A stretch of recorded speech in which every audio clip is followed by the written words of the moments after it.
So the planet of love, Venus, is on the move. Venus on the move, leaving the sign of Leo, which has been very, very good for Leos. We're going into the sign of Virgo, which is very, very good for Virgos, which I'm quite happy. I'm looking forward to it myself. Being a Virgo, yeah. Being a Virgo myself. And it's joining Mars and Jupiter in there, so it's sort of like the triple crown of energy flowing. So I thought everybody needs to know where that can happen. For Libras, which is the sign that we're in, for Libras, this is a time of taking a step back. Libras have been feeling a bit out of sorts and not really feeling the love, not feeling that they're doing everything they can do, just really not feeling the love. And Venus going into Virgo should start to change that for them and empower them a little bit and fire them back up. So when the sun does enter their sign later on this month, they'll be ready to take off and blossom. So if you have Libra friends, just pat them on the back and say, it's going to be okay. For Scorpios, it's in the 11th house of hopes, wishes, goals, and objectives. And for Scorpios, they are going to rely on their well-placed female friends to help the Scorpio reach a goal or objective. It's going to take a group of light-eyed folks, predominantly women, to help the Scorpio get what it is the Scorpio says that they want, which is very cool if you're a Scorpio.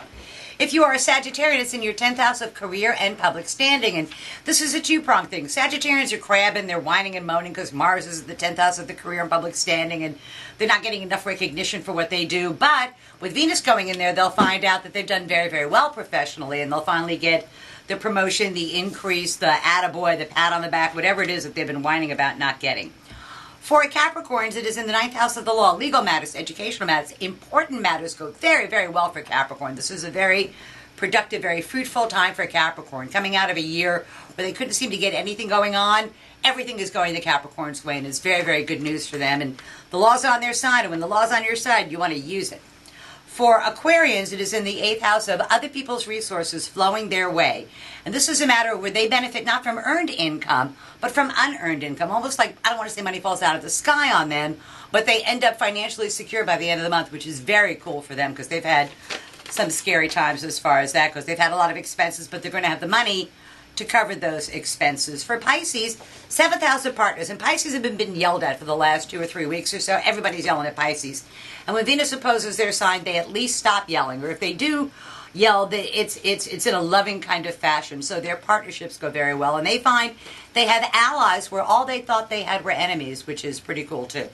For Aries, it's in their 6th house of work and responsibilities. Aries get an improved job situation. They've been putting forth a lot of effort, and it gets recognized. And it's not that they get the corner office or the promotion, but what they really get is just a better job situation for them, and some obstacle that had been in their way gets out of their way. And then they can grow their job. For Taurus, it's great time. It's the most fun time of year for Taurus. It's a very creative time. It's a very fertile time. It's a time when they genuinely feel the love in every sense of the word. So it's a good time for new starts for Tauruses. If they're single, they'll attract somebody. If they're married, their marriage goes well. But they genuinely feel the love. For Geminis, it's in their 4th house of home. And they want to clean things up at home. They want to straighten things out at home. There's been a lot of stuff going on in their home environment. And now the stress kind of falls by the wayside, and they get to beautify their home. And something new comes to light over the next 2 weeks or so that changes things at home for Geminis and makes them feel a lot better about it. For Cancers, the pace of their day-to-day living is about to pick up. They've got short distance and short duration travel ahead over the next 4 weeks or so, and it works out very, very well for the Cancer. It doesn't disrupt their schedule. It actually makes it easier for them to live their day-to-day life, that day-to-day routine. For Leos, it's about the money, and the money gods are fixing to smile on you, where 2 weeks ago I had to tell Leos that they were going to spend a lot of money. To Leos now I say, the money gods are smiling on you, and it's a good time for earned income. So it's a matter of the fruits of their labor actually paying off for them. And people are more than willing to give them money, which, nothing wrong with that. Nothing wrong with that. Always a good thing. Yeah, throw you in that briar patch. And then for Virgo, saving the best for last, Venus in their sign means they finally feel the love. Single Virgos attract somebody. Married Virgos, their marriage goes well. Virgos are the hardest working sign, and they work very quietly and don't expect a lot of praise. But they finally get that praise and the recognition and that acknowledgement. So that's tomorrow's news today for the 12 signs of the zodiac. And the next week I'll be back with the good news that Mercury finally goes direct. So Yahoo! Then yay! I'll see you next week. It's a pleasure.